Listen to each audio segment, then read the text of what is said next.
kami mengajukan pra-peradilan untuk meminta agar penuntut umum itu bukan melakukan perbaikan surat dakwaan, namun melakukan perlawanan kepada atau naik banding lah kepada pengadilan tinggi. Seperti yang teman-teman semua masyarakat Indonesia tahu, per 23 Juli 2026 saya sudah tidak lagi menjadi terdakwa karena perkara saya sudah batal demi hukum, bahkan berkasnya pun sudah dikembalikan. Artinya sudah tidak ada lagi perkara saya. Tapi 3 hari kemudian muncullah surat undangan kepada saya untuk maju sidang di tanggal 6 Agustus ya. Nah, artinya apa? Saya hanya 3 hari bebas. Nah, ini adalah sebuah presiden dalam KUHP baru kita yang memang perlu di-exercise.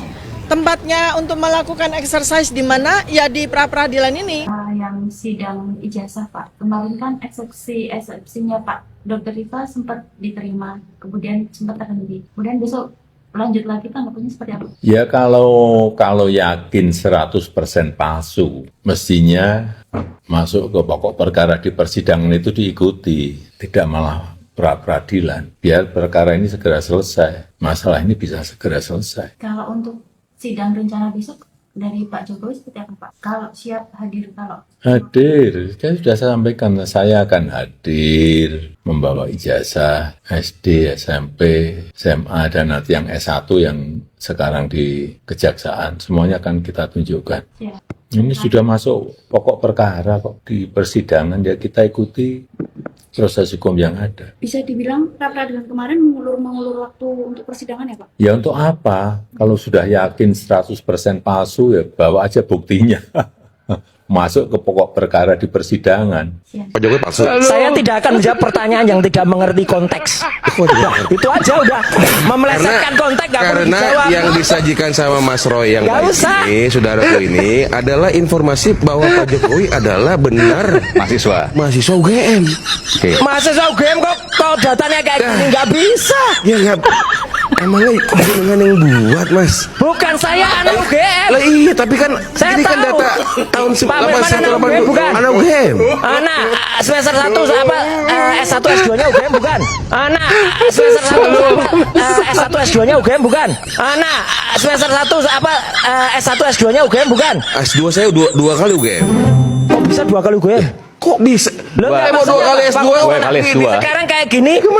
Kalau dikatakan ijazah Jokowi palsu, yang memalsukan siapa? Apakah Pak Jokowi yang memalsukan? Kalau Pak Jokowi dituduh memalsukan, di mana dipalsukan? Oleh siapa? Ya, di mana? Ini yang harus ditindaklanjuti oleh semua penuding-penuding palsu-palsu ini. Tidak mungkin kalau menurut saya Pak Jokowi sendiri yang memalsukan. Kalau memang itu palsu ijazah diterima dari UGM, berarti Universitas Gajah Mada lah yang menjadi sasaran, yang harus digugat. Kemana digugat? Bukan ke pengadilan negeri, pengadilan tata usaha negara. Ini masalah kewenangan, disalahgunakan, abuse of power. Kan itu. Jadi ini kemudian orang-orang yang merasa berkepentingan seolah-olah dia punya kepentingan akan ijazah ini. Legal standingnya, apa kepentingannya, apa yang dirugikan terhadap dia. Ini pun saya persoalkan ini. Saya jangan kalah dulu dia. Kalau misalnya ijazah saya, oh Pak Binsar, ijazahmu itu semua mulai dari SD sampai perguruan tinggi profesor, itu palsu. Dari mana saudara tahu itu palsu? Buktikan. Kalau saudara mengatakan itu palsu, siapa yang menggugat atau yang menuduhkan? Ya dia dong yang membuktikan. Ini loh Pak Binsar, ini ijazahmu itu palsu, nggak benar nih. Loh, kalau begitu saya bertanya, siapa yang menerbitkan ijazah saya ini? Akan saya sebutkan semua perguruan tinggi yang Pernah saya berkuliah. Ini juga ini yang Pak Jokowi. Apa yang rupanya yang dipersoalkan? Ijazahnya katanya palsu. Siapa bilang palsu? Hasil penelitian. Kalau hasil penelitian, ijazah siapa? Ada aslinya enggak yang diteliti? Tidak, hanya fotokopi. Loh, kok dibilang palsu? Yang pertama mengenai pra-peradilan yang berulang-ulang yang dilakukan oleh Roy. Kalau kita melihat KUHP baru, sebenarnya tindakan-tindakan Roy Suryo sudah masuk dalam menghalang-halangi proses peradilan. Dan seperti dikatakan oleh rekan Freddy tadi, pasalnya itu sudah jelas, di mana pasal itu dapat digunakan oleh pelapor, dalam hal ini pihak kejaksaan, untuk melaporkan Roy Suryo melakukan tindakan menghalang-halangi proses peradilan. Dan itu diatur di mana? Di dalam pasal 281 Undang-Undang Nomor 1 Tahun 2023. Saya bacakan. Pasal 281 Undang-Undang Nomor 1 2023. Bunyinya, setiap orang menghalang-halangi, mengintimidasi atau memengaruhi pejabat yang melaksanakan tugas penyidikan, penuntutan, pemeriksaan di sidang pengadilan, atau putusan pengadilan dengan maksud untuk memaksa atau membujuknya agar melakukan atau tidak melakukan tugasnya, dipidana dengan penjara paling lama 7 tahun 6 bulan atau pidana denda paling banyak kategori 6. Sebenarnya melihat tindakan Roy Suryo yang berulang-ulang melakukan ini, kejaksaan seharusnya bersikap melaporkan Roy Suryo diduga melakukan tindak pidana merintangi proses peradilan. Kalau kejaksaan tidak melakukan, kami tim hukum akan segera melakukan. Bahwa tindakan Roy Suryo ini bukan memanfaatkan celah hukum, tetapi sudah merupakan kejahatan mempengaruhi proses peradilan. Itu yang pertama.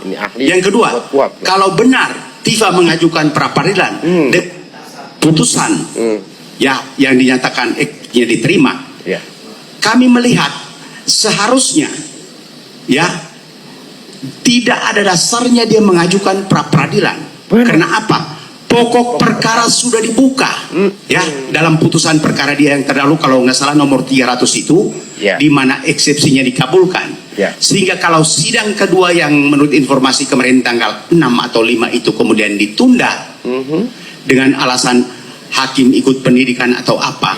Tetapi kalau ada informasi ketua pengadilan mengeluarkan surat kepada kejaksaan supaya tidak mengajukan perkara, ini menjadi salah. Masalahnya apa? Ketua pengadilan tidak mempunyai otoritas menerbitkan surat itu. Kenapa?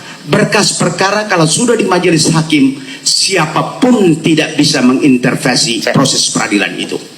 Ini teman-teman. Kecuali berkas perkaranya sendiri masih di ketua PN yang belum menunjuk majelis hakim.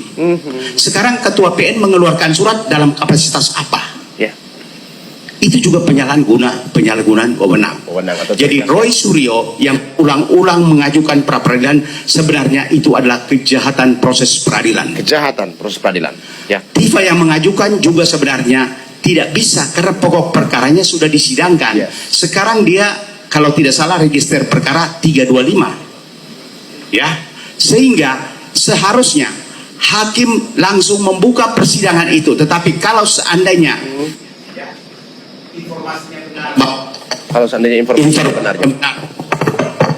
informasinya benar bahwa hakim akan menunda pembacaan surat dakwaan dengan alasan ada pra peradilan, ini patut dicurigai bahwa ini adalah suatu kalau terlalu kasar dibilang komplotan, suatu sindikasi yang bekerja sama di balik layar perkara ini. Nah, itu kan suatu sindikasi dalam penegakan hukum yang terstruktur dilakukan. Sehingga mengapa misalnya Ketua Mahkamah Agung mengeluarkan surat yang tidak pada pokoknya misalnya tidak menyidangkan pokok perkara. Suatu surat Ketua Mahkamah Agung itu harus bersifat umum.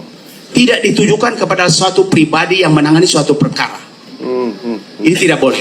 Jadi tindakan kalau seandainya kita ikutin misalnya sidang berikutnya tanggal 13 atau 12 pembacaan dakwaan lalu hakim mengeluarkan ketetapan bahwa ditunda sampai putusan pra peradilan, ini seharusnya jaksa sudah dapat mengajukan laporan pidana terhadap perbuatan-perbuatan mereka yang merintangi proses peradilan.